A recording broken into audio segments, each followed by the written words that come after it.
ডিম রান্নাটা কিন্তু দারুণ হয়েছে, খেতেও মজা। দেখুন কিভাবে রান্না করি। প্রথমে আমি তেল দিয়ে দিব। আসলে রান্নাটা সবাই জানে, তারপরেও রান্না করি, একজনে এক রকমভাবে রান্না করে। আমি অন্যরকমভাবে রান্না করি, তো আসলে আমার মনে হয় এইভাবে রান্না করলে খুব মজা হবে। সত্যিই অনেক মজা হয়, মানে খুবই মজা হয়।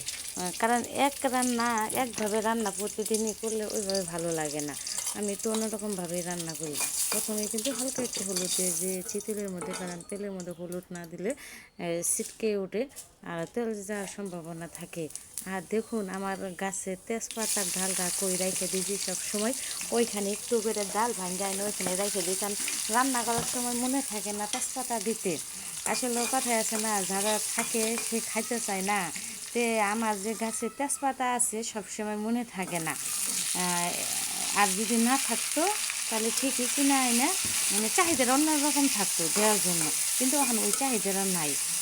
যাই হোক, আমি কাঁচা তেজপাতাটাও দিয়ে দিলাম, কারণ কাঁচা তেজপাতা দিলে অন্যরকম একটা মজা লাগে, অন্যরকম একটা মানে হয় তরকারিটা। তো আমি কিন্তু প্রথমে কিন্তু পেঁয়াজ কুচি একটু হালকা একটু জিরা, কালি জিরা দিয়ে দিয়েছি, দিয়ে সাইডে এই সবজিগুলো দিয়েছি। এই সবজিগুলো কী সবজি দেখুন, আবার বললেন না এই সবজি দিয়ে কি ডিম রান্না করা যায়? হ্যাঁ, এই সবজিতেও ডিম রান্না করা যায়। আসলে সব কিছুই খাওয়া যায়, খাইতে পারলে সব রান্না করতে পারলে সব জিনিসই মজা লাগে। আর রান্না করতে না পারলে কোনোটাই মজা লাগে না। তা আসলে এইভাবে আমি ওই যে কাঁঠালের বিচি দিয়ে আর কোনো সময় রান্না করি নেই, ডিম রান্না এইভাবে করি নেই। আজকেই প্রথম করলাম এই ডিম রান্নাটা, এইভাবেই করলাম, কিন্তু অনেক মজা হয়েছিল। কিন্তু এই কাঁঠালের বিচিগুলো আমি একটু ছোটো ছোটো করে চিরচির করে দিয়ে দিয়েছি, আর সাথে কাঁচামরিচ আর পেঁয়াজটাও বেশি দিয়ে দিয়েছি, কারণ ঘরে আলু ছিল না, তা কোনো সবজি ছিল না, এই কারণে মানে যা ছিল তাই। অনেকগুলোই তো কাঁঠালের আছে, এই জন্যে বললাম যে এগুলো নষ্ট করার দরকার কি, রান্না করলে খাওয়াই যাব। তাছাড়া আমি অল্প করেই করছি, কারণ আমার ছেলে খাইতে চায় না।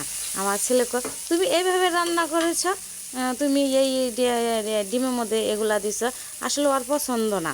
কিন্তু তারপরও আমি যখন মানে হাতে মাখিয়ে ওরে খাওয়াই দেয়, তখন কিন্তু খাইতে পারে, মানে নিজের হাতে খাইতে চায় না। তে আবার অনেকে বলবেন আপনার ছেলে বড় হয়ে গেছে, তারপর আপনি ছেলেকে হাত দিয়ে খাওয়াই দেন। যারা চেনে তারাই এই কথাটা বলতে পারে, তাই না? আসলেও মায়ের কাছে ছেলে মেয়ে সবসময় ছোটোই থাকে। আর আমার ছেলেরা আগে থেকে এরকম, মানে আমার হাতে মানে খায়, যদি হাত দিয়ে খাওয়াই দেয় মানে কয়েকটা ভাত বেশি খাবে, মানে ভাত কয়েকটা খাবে। আর হাতে না খাওয়াই দিলে খাইতেই যাবে না। বললাম না, ওর খালি সবসময় মানে ভাজা পোড়া পছন্দ, শুকনা জিনিস, আর রুটি হইলে 3 বেলাই খাবে, মানে রুটি তার এত পছন্দ। ছোটো থাকতে খুবই রুটি মানে পছন্দ করে। দেখুন আপনাদের সাথে আমি কথা বলতে বলতে আমার ডিমের তরকারি কিন্তু হয়ে গেছে, অনেক সুন্দর হয়েছে, মানে এত মজা হয়েছিল, না খাইলে বুঝতে পারবেন না, কারণ আমি খেয়েছি তো আমি